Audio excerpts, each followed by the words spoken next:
Good evening, everyone, and welcome to the NoDQ live recap of the 2020 and 2021 WWE Hall of Fame ceremony from the Thunderdome in Tampa, Florida. Very curious to know what everyone thought about the show. It was different, obviously, because of the COVID-19 pandemic. I have some mixed feelings about it. I will be giving my thoughts, and in addition to that special bonus, Caitlin and Aaron will be giving their WrestleMania predictions, ladies of No DQ. That will be coming up in just a little bit. We'll start off by talking about the 2020 portion of the Hall of Fame. It was basically two separate shows. You had the 2020 Hall of Fame, and then about 90 minutes in, we had the second portion, which also went about 90 minutes. So 3 hours total. So let's look at some of the comments here in the chat room. Shout out to everybody. By the way, this is night 7 of 17 nights of live streaming on the No DQ YouTube channel. For those of you watching this on Facebook and Twitter, make sure you subscribe over at youtube.com/Aaron Rift No DQ. There's the link for it. Subscribe, turn on the notification bell for updates. A lot of content coming up this week, plenty more content. We have a lot to discuss in the coming days with NXT TakeOver Stand and Deliver, as well as WrestleMania 37. Mike Tyson's going to be on Dynamite. It's going to be busy for sure. Let's talk about the Hall of Fame now. Hamp Connell sent in a $9.99 super chat. Thank you for that. I appreciate it. He says, Night 7. Hall of Fame was good. I hate that they did not have inductors. Kane's speech was awesome, and I sort of found myself not caring about the current roster's opinions. Length wasn't bad for 2 years worth. We will definitely discuss the pros and cons. I do think that there were several. I think there were elements of this Hall of Fame ceremony that can be used in future years. Psycho Jet Black with a $2 super chat says, Caitlin should have inducted the Bellas to the Hall of Fame. That would have been nice. It would have been cool if Jeff Meacham was able to induct RVD into the Hall of Fame, but it's not a perfect world here, unfortunately. Now, let's start off by talking about the biggest negative of the Hall of Fame, the Thunderdome. WWE had maybe some control over the situation.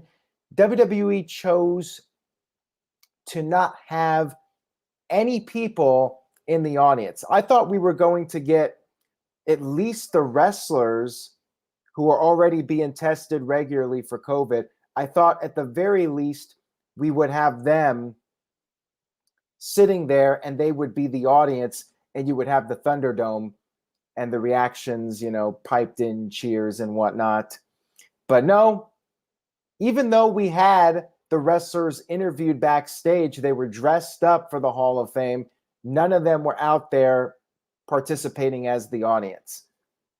I do not understand why this decision was made, but I'm sure WWE had a good reason for doing it. It hurt the show, in my opinion. The Thunderdome crowd, basically what WWE did, WWE, prior to Raw a few weeks ago, had the Thunderdome fans record reactions to use for the Hall of Fame ceremony. Cheering, clapping, laughing, which was used several times. And then WWE took previous chants from over the years and piped them in during the ceremony. And it was so painfully obvious and it was cringy.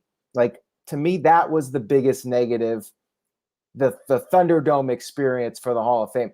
I would have preferred like a small banquet, like what they did in the early years of the Hall of Fame, like in 94, 95, and then later on 2004, when it was just like at a hotel in a banquet room. You could have kept people socially distanced and they would be dressed up and they would be the audience. To me, that would have been better because at least you would have had the wrestlers doing their speeches in front of their peers, I should say. And I was told, here, get over it. It was a good show. That was the one negative. I will focus now on the positives for the most part.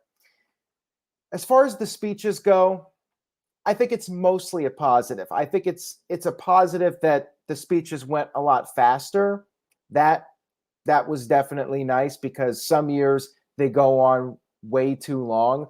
Of course, the other negative is that the wrestlers really don't get to tell their stories in detail, and they only get to say so much. They're given 3 to 5 minutes and they have to rush through everything. And some people are very short with their speeches, which again was fine, but sometimes you like those stories that the wrestlers tell, and when they can just have fun up there, and it does tend to go overboard. So I see both sides of it. I do think wrestlers should be prepared with their speeches, and if they're going to tell a story, make sure they can time it properly and not ramble, and practice it. I think that's definitely something that can be used in future years. Now, Jerry the King Lawler was the host for the first part of it, the 2020 portion of the Hall of Fame. And JBL did the first speech. It was structured so there were no inductors, and some people saw that as a positive too. I was just upset that somebody like Paul Heyman was not doing a speech for RVD. I think that would have been really cool. I mean, in general, I think the inductor speeches should be pretty short anyways, but yeah, it did move along faster without the inductors bringing in the inductees. The video packages were there, and in some cases, the video packages were longer than the actual speeches. Psycho Jet Black with a $2 super chat says, imagine Ricochet reacting Mr. T's mama speech. Oh, come on, that was mean. I know you like to rip into Ricochet, but that's just a new low. Hey, you know what? I agree with Caleb Jacobs. That's an insult to Mr. T, man. I pity the fool who has to mention Ricochet in the same sentence with the great Mr. T. And Oofman Entertainment says, we could thank Mr. T for the short speeches this year. Well, quite a few guys. There have been several people over the years that, this was their chance to be back in the spotlight, and they were out there for like a half hour doing their speech. And that's a little much, But at the same time, I want them to be able to have fun. You need to find the balance. Like, I think 10 minutes is perfect. Like, the wrestler should, in the future, try to focus on a 10-minute speech and just be prepared with it. So JBL was the first speech. It was fine. It might have been better than it was if he had done a full-length speech, because I feel JBL would have been one of those guys that would ramble, and we probably would have gotten some entertaining stories out of him, but I think he probably would have rambled. He talked about breaking into the business and falling in love with the white heat, and brought up Eddie Guerrero and that whole storyline that put JBL on the map. He gave some praise to Ron Simmons. And again, if this was a normal speech without COVID, I think he would have told some stories about Ron Simmons and going up and down the road with him. Brought up John Cena ending his run as champion, and said he was internally grateful for his career. And as far as the people that hate on him and don't like him and think he's a bully, he basically said, cry me a river. And he referred to them as a bunch of snowflakes, which I actually got a laugh out of. I thought that was pretty funny. Decent length of a speech, 3 to 5 minutes, pretty standard. Maybe a Cliff Notes version of what he would have said under normal circumstances.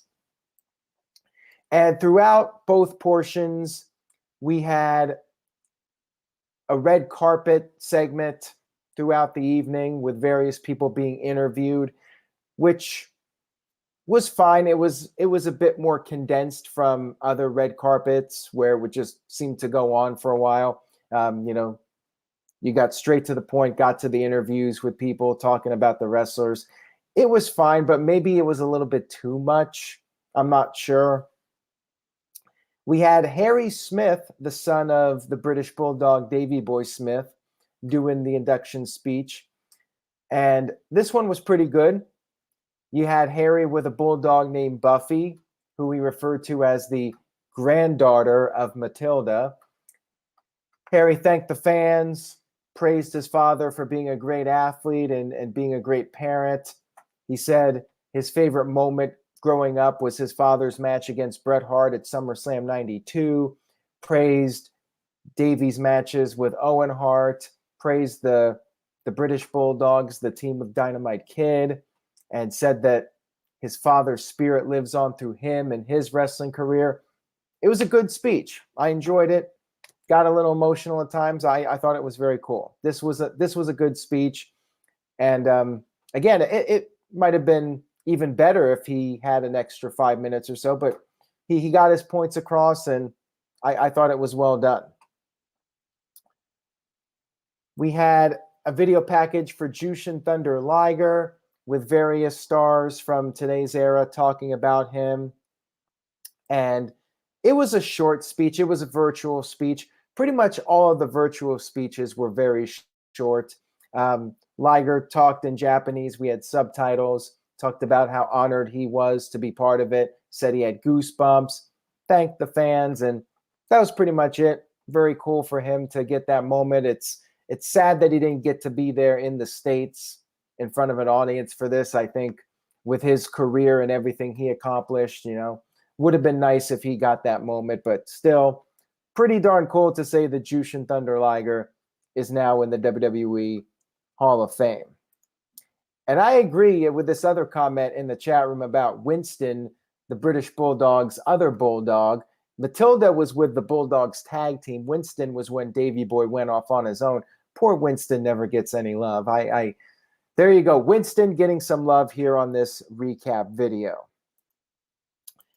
We had the 2020 Legacy Inductees, which I guess it's just to acknowledge people that are not going to get regular inductions into the Hall of Fame. You had Ray Stevens, the Crippler. You had Brickhouse Brown, Dr. Death, Steve Williams. Steve Williams would have been a nice actual induction. Baron Leone, who I'm not familiar with, and Gary Hart, manager in the late 80s. We had the Bella Twins up next, and Caitlin was very excited for this. Both Bellas basically took turns talking, going back and forth, did their speech together. Each one would have a couple of lines, and then the other one would say some lines. They talked about how they've shared everything together, so they might as well share the Hall of Fame moment together. Brought up their history, starting with the Diva search and how they united the women, brought the women together, and everyone worked together to make the women's revolution. They brought up their show, Total Divas and Total Bellas, how those shows helped bring in new fans. Talked about Nikki's record-breaking run as Divas champion, brought up the appearances in the Women's Royal Rumble match and the Evolution pay-per-view. They thanked all the women for everything that they accomplished, as well as the men that helped them along the way. And one of the most cringiest moments on the show, in my opinion, there was a piped in one more match chant. I kid you not. And my gut feeling is that there would not have been a one more match chant if there was an arena full of people. But I guess that pretty much confirms they're coming back. WWE would not pipe this chant in unless there were actual concrete plans for the Bellas to return. So there you go. Marquand 1976 sent in a $5 super chat. Thank you for that. Says, hey, Aaron, if there were fans, do you think they would have heckled the Bellas as payback for what they did during the AJ pipe bomb? That I don't think so. I think fans would have been respectable, but I don't think they would have been chanting one more match. Maybe a few would have, and maybe the Bellas would have somehow managed to acknowledge a few fans in the audience being like, oh, you hear that? A bunch of people saying one more match, and maybe coerced the other fans to get a chant going. But yeah, it was super cringe in my opinion, the piped in chants. And there were quite a few chants during this show that I thought were ridiculous. But yeah, the one more match chant really had to top everything as far as the ridiculousness of it went. And Dwayne Atkinson sent in a $5 super chat, says, besides Victoria, which other females are left to go in from the past that were superstars? Good question there. And I would love to see Sable go in, even though people would say that she was just eye candy. I think she had a really solid match at WrestleMania 14, and she was a superstar. So I want to see Sable go in for sure. Maybe Stacy Keibler for the same reason. You know, people saw her as eye candy, but she was a star. And Chyna as a solo act, as Elon Brown points out, definitely would like to see Chyna go in by herself. We had our next segment, which was for Titus O'Neil and the Warrior Ward. And the video package showcased all of his accomplishments and charitable work.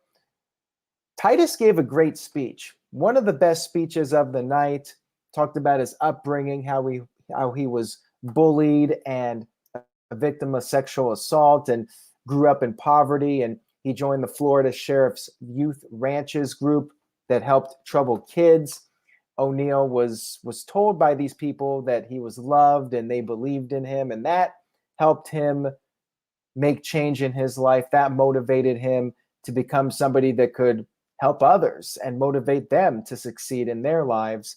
And he said he always wanted to build a life that was not only successful, but also significant. And he thanked everybody that helped him grow as a human being. And there were piped in "You Deserve a Chance." And I'll give this one a pass because I think the guy definitely deserves it. I thought his speech was excellent. He came off very well. And yeah, he deserved it. And I think the people would have chanted. Unlike the Bellas, I think they would have chanted "You Deserve It" for him. Really cool speech here from Titus. I thought this was one of the best ones. And then we had our last group of the night, the NWO. I think I forgot William Shatner, though. That's another one that went by so quickly. So let me backtrack here for a second. William Shatner had his video package. Of course, you know, he was on Raw hosting the show. He had a segment with Jerry Lawler. He gave a quick virtual speech, talked about growing up with wrestling in Montreal, getting to know the wrestlers, and just thanked the fans for everything. Got to give him some props, man. The dude is 90 years old. And I saw him in the speech. I'm like, he's looking pretty good for 80. And then I'm like, well, wait a minute. He might be a bit older. So I looked it up on Wikipedia. The dude is 90. I hope I look that good at 70, quite frankly. Like, I think we should all hope that we can live as long as William Shatner and look as good as him at 90, because that's remarkable. Dude looks great for his age, and hats off to him for everything he's done in his career. And I'm fine with him being in the celebrity wing. I mean, the celebrity wing is what it is. You know, it's publicity for WWE, but William Shatner, he's a classy guy. And they had the footage of him doing the readings of the WWE theme songs, and they included Booyaka, Booyaka 619. So they can do no wrong. As long as they showed that, I was going to be happy. We had the NWO come out last. We had the video package hyping them up as anti-heroes and helped the wrestling boom make wrestling more popular than Monday Night Football, which, yeah, I think combined between Raw and Nitro, they did beat out Monday Night Football a couple of weeks. But hey, you know what? They did combined beat Monday Night Football at least once. So there you go. Wrestling was very popular. Over 10 million people were watching wrestling on Monday nights at one point in time. Just crazy to believe how far it's come down.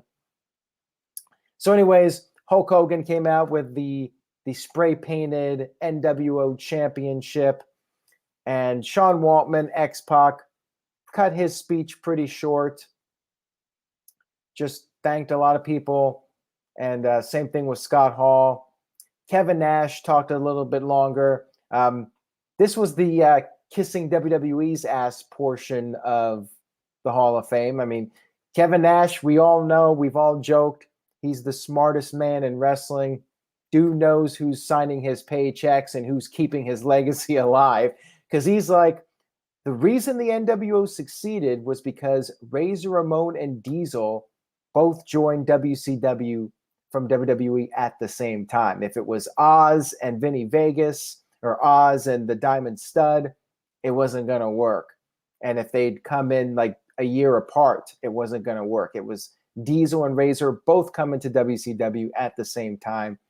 And Nash talked about how to this day the NWO is still popular. 5-year-old kids come up to him with NWO t-shirts. And Hogan said similar things, talking about how NWO merchandise is still selling like crazy at his beach shop, and talked about how when Hall and Nash joined WCW, that influenced him to turn heel. And of course, the rest is history. Hogan even had to do a little tease saying that maybe the NWO will show up at WrestleMania and have one more run and show everyone who's boss.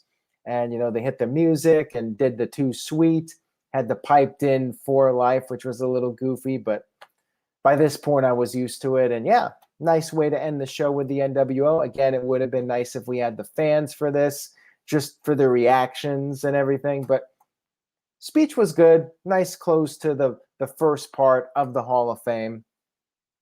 Now, before I get to part 2, I am going to throw it over to Caitlin and Aaron so they can do their WrestleMania 37 predictions. I could take a break here with some water. By the way, you can get this mug over at nodq.com/merch. 25% off using the code MANIA. nodq.com/merch, t-shirts, face masks, mugs, lots of other stuff, hats. Check it out. Mania, 25% off through WrestleMania. So you still have some time left. So yeah, what I'm going to do now is throw it over to Caitlin and Aaron. This was pre-recorded, by the way, so this is not live, Caitlin and Aaron's part. Just letting you guys know in the chat room. But when it's done, I'll be coming back and giving my thoughts on the 2021 portion of the Hall of Fame. So see you guys in a little bit. I hope you enjoy.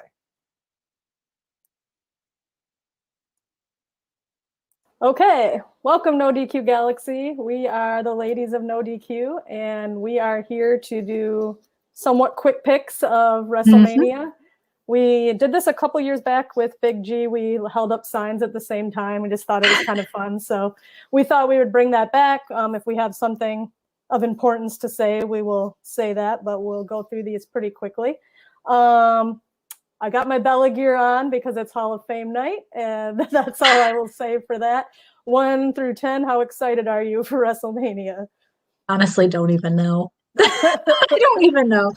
I mean, like, some the matches will be good, but I just like haven't even thought that it's like literally WrestleMania weekend. So Yeah, I like haven't wrapped my head around it. I'd say I'm about like a 7 just because it's WrestleMania, but I'm also not like Although jumping out of my chair. I was considering, I know someone who has 2 tickets right now. I was considering seeing if I could get off work and going for Sunday. Trying to hop a jet and head down I was there. thinking about it. These 2 tickets for sale, so. All right. Well, has to at least be a 5 then, if you were thinking that. All right, at least a 5. It is WrestleMania, but it's always different when you're there too. So. Oh yeah, very true. Okay, so we will go ahead and get started. We have a women's tag match. Lana Naomi, Mandy Rose, Dana Brooke, Riot Squad, Natalya, Tamina. And then there was another graphic that came out that had possibly Billie Kay and Carmella, who may get added at some point. So we will do 3, 2, 1, and then we will hold our sign up. Already, 3, 2, 1. Okay, difference. Yeah. Um, Interesting. I about this one, oh, what was I gonna say? I didn't even realize that some of those people were together as tag teams. That's where that division is. I Right, was like shows how looking important. when they were all standing there last night, I was trying to figure out who went with who, and I couldn't figure it out. So yeah, Wow. that So that tells you everything you need to know. yes. I'm looking for the graphic for the next match we're doing, and I actually don't see it, so we will just talk about it. It is Nia Jax and Shayna Baszler versus the winners of that match. And here we go in 3, 2, 1. Okay. Well, we both had Well, the same both on idea. we were thinking exactly the same, and I don't really know if I have confidence in that pick, but I like Why'd her you entrance. pick them out of curiosity?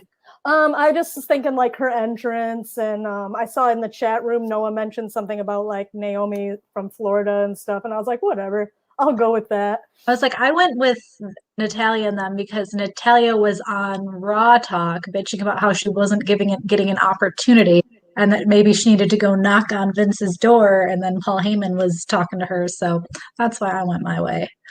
All right, well, that's a good point, and very well could be. I think really any of those could probably Yeah, win. I mean, it doesn't even matter. Let's be honest. All right. Next up, we have Biggie versus Apollo Crews in the Nigerian drum match. I think we're calling it. So yeah, IC title, and we'll show what we think in 3, 2, 1. Oh, look at me! Another difference.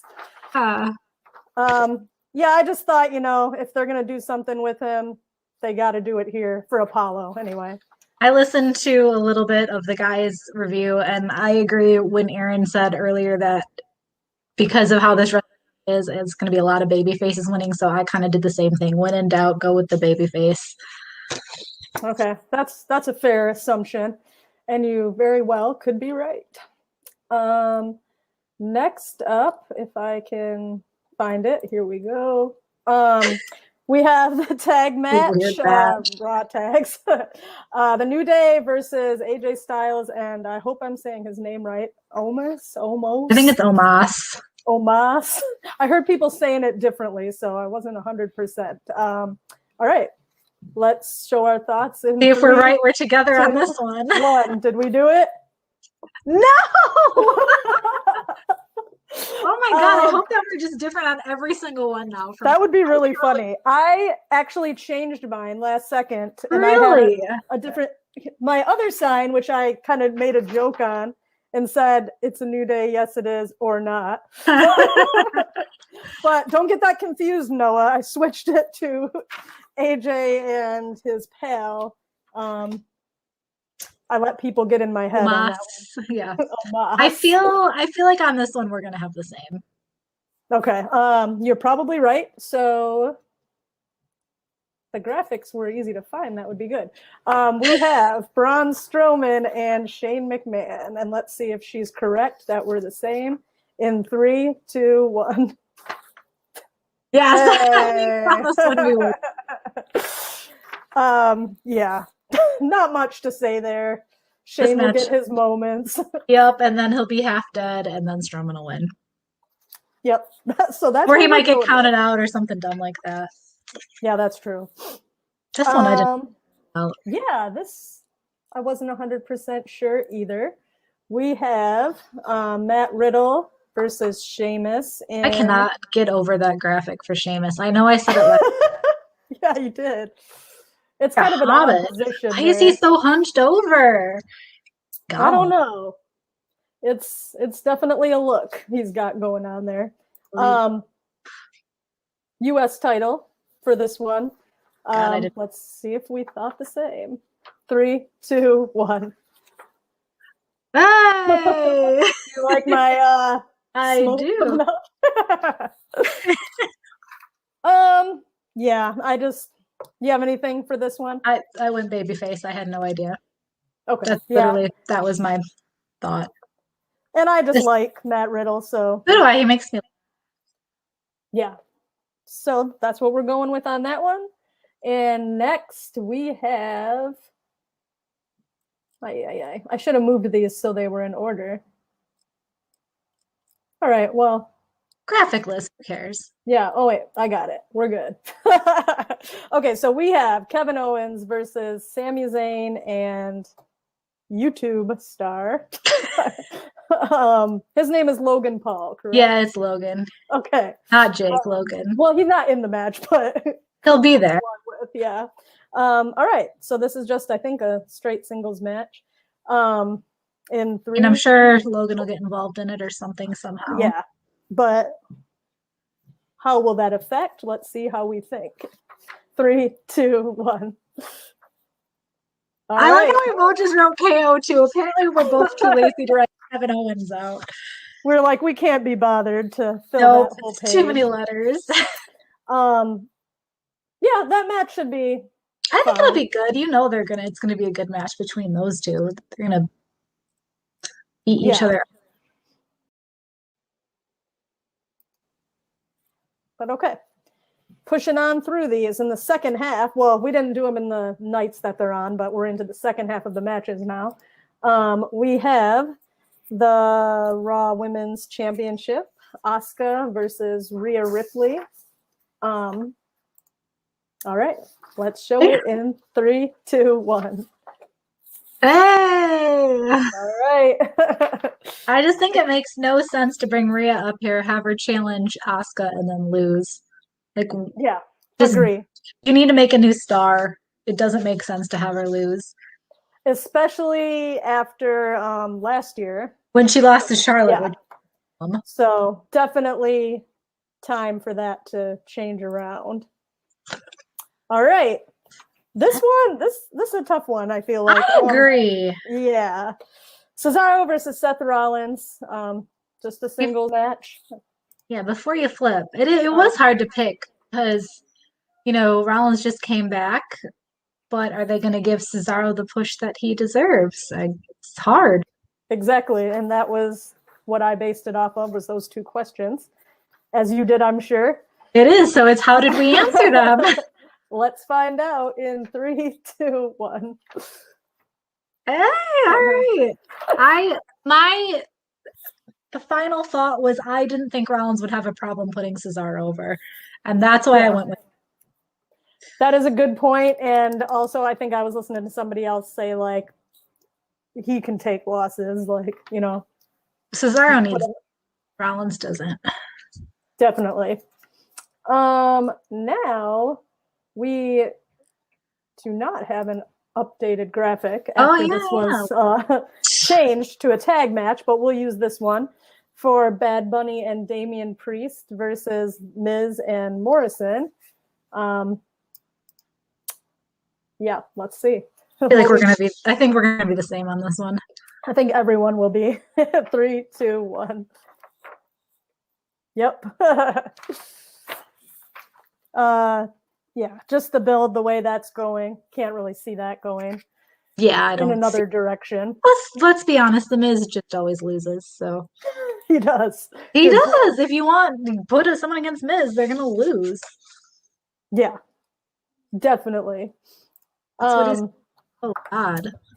Yeah, that's a scary image. That new mask. Oh my God, it didn't seem that scary on TV. Yeah, that is something.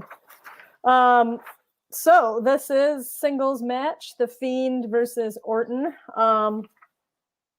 Many battles for these guys, I feel like. I thought this one was kind of, I don't know. Maybe it wasn't hard. Maybe overthought it. I don't know. Yeah, no, I agree. I had to sit and think about it for a little bit at least. All right, let's see what we did. 3, 2, 1. All right, thinking the same again. Yes, we are. I just feel like you can't have him come back after like everything and then not have him win.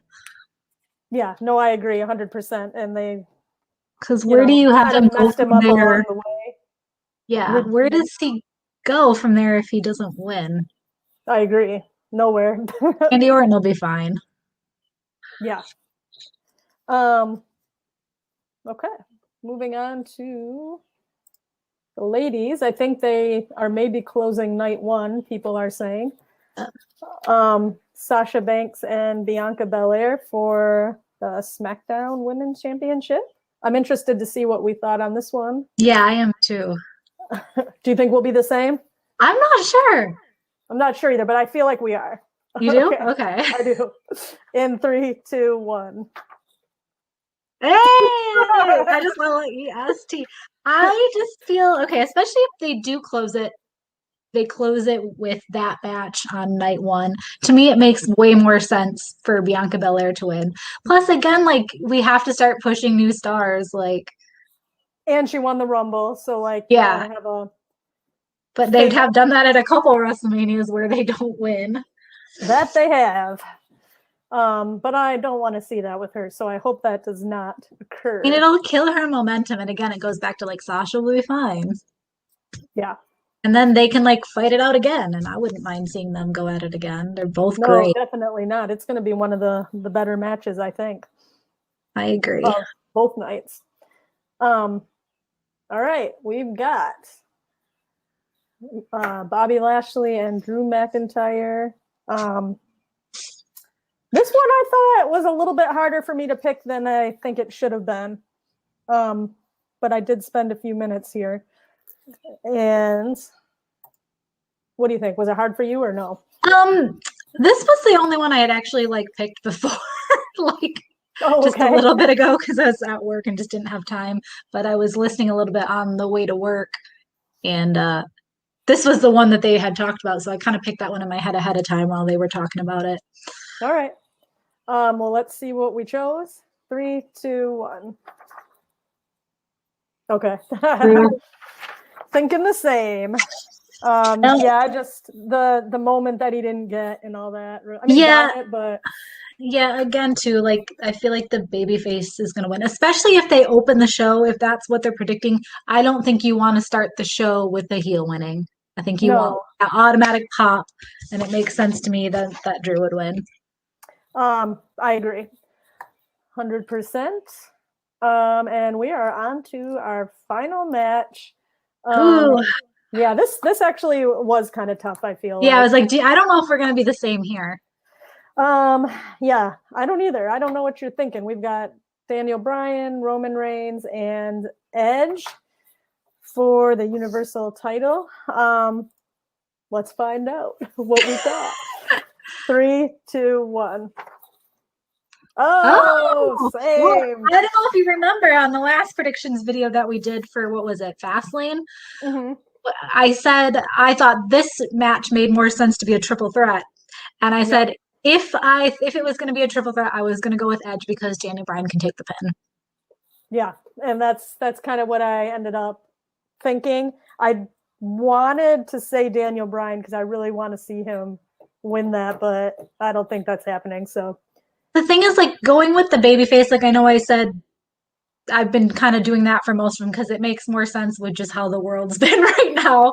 Right. But do you really think anyone's going to boo Edge if he wins? I don't see that happening. And I don't think so either, but I did think about that a little bit because he's kind of been sort of heelish lately. Kind of. I mean, yeah, he hit people with some chairs, but yeah. So yeah, that is all the matches. That's what we think, and we're gonna have a good rest of this Mania week. 2 nights NXT Hall of Fame tonight, 2 WrestleManias, and that's that. Any other final thoughts? No, I don't think so. Okay, me neither. Well, we'll keep it short and sweet then. 16 minutes. Have a good WrestleMania week, everybody. Bye. WrestleMania week. What? All right. I hope you all enjoyed that. I'm back now to talk about the 2021 portion of the Hall of Fame. We had Corey Graves and Caleb Braxton as the hosts for this portion. Jerry Lawler did part 1, 2020. I liked the change. I thought that was a good thing. We had Rob Van Dam Kickoff 2021.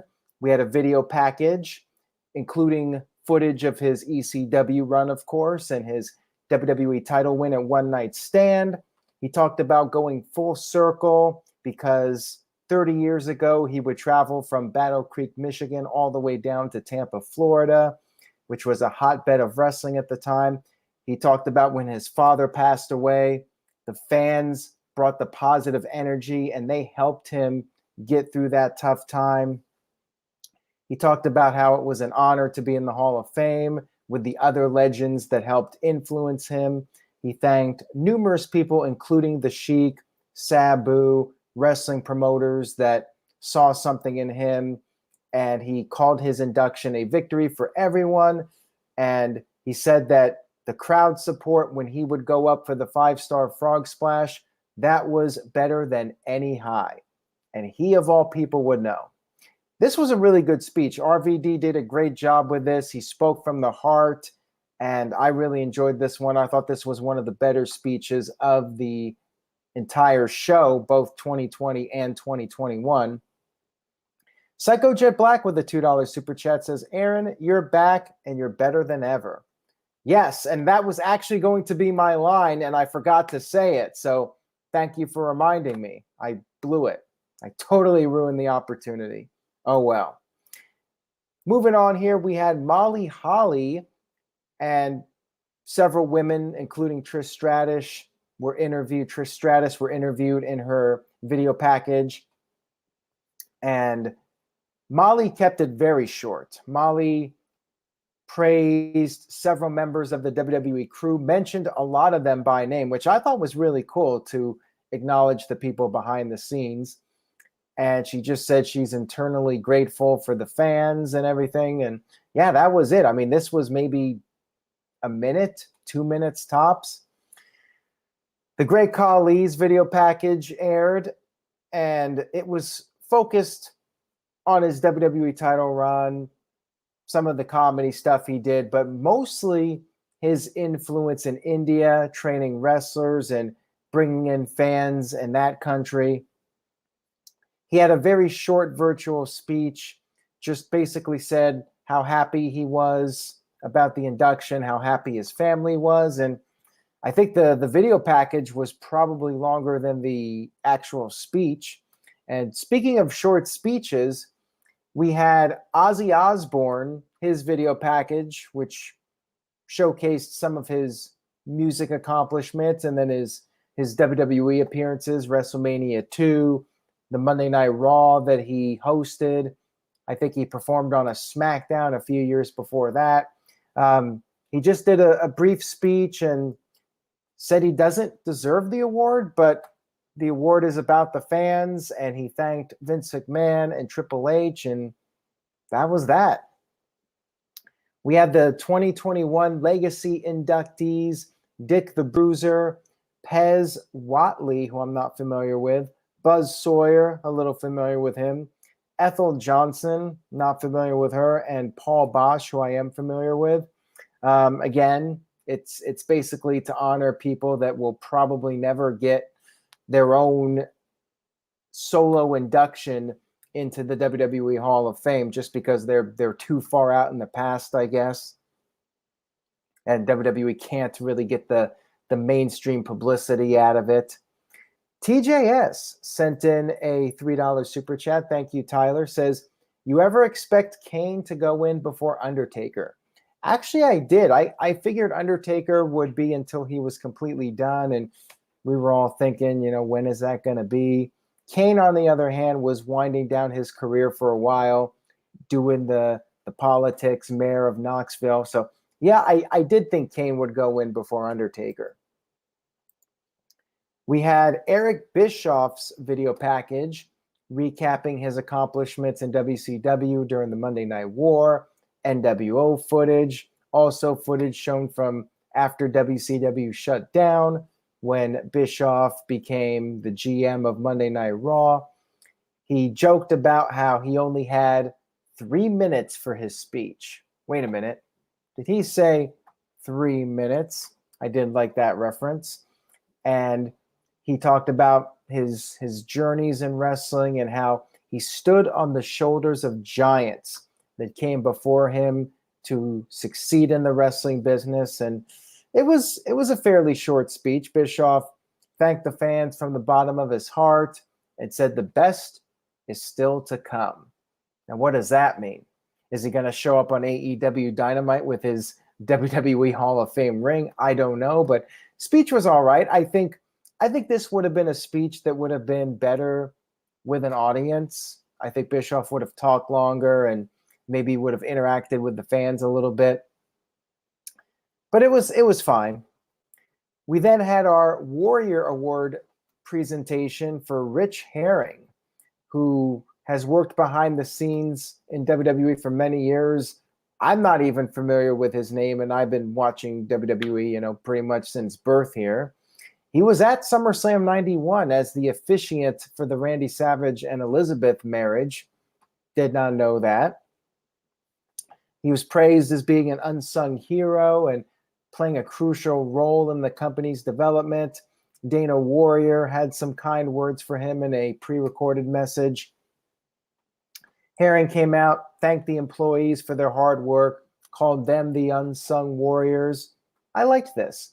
This was what the Warrior wanted when he first brought up the idea of the Warrior Award, to honor people from behind the scenes that don't get acknowledged, names that people don't know about. That's what Warrior wanted with the Warrior Awards. I know people were upset about Shad not being in the contention for the Warrior Award, and maybe he was considered. Maybe they'll wait till next year when we have fans.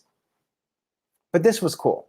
I did like this, and both Titus and Rich, I thought, deserved this honor. I thought it was nice.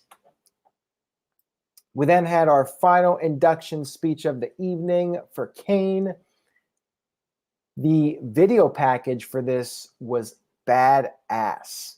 The song was The Red by Chevelle, and it was perfect for this.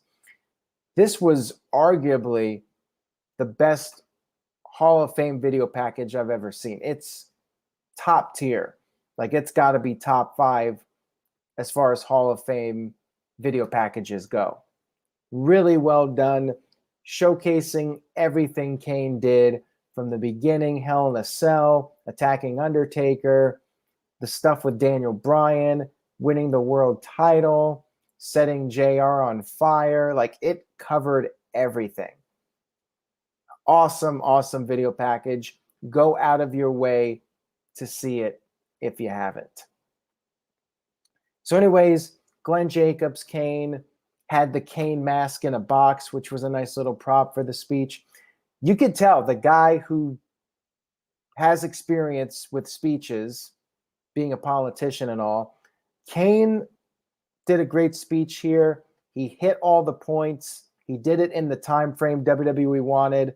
And yeah, excellent job by Glenn Jacobs Kane with this final speech. I thought it was perfect to end with. He talked about being blessed to be around wonderful people such as his parents and his wife.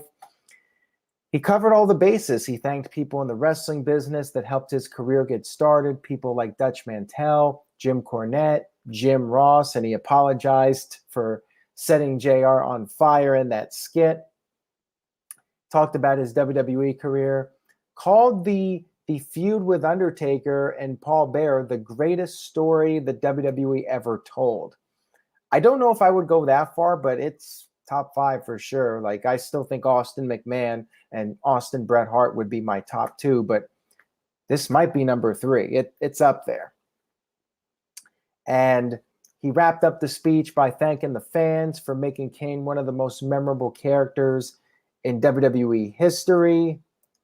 And he said a little bit of motivation for people, saying that somebody like him, who had modest upbringings, if he could succeed and become a major mainstream superstar, just imagine what everyone else could do if they put their mind to it. So I thought that was a really nice way to wrap it up and motivate people. And yeah, like I said, he covered all the bases.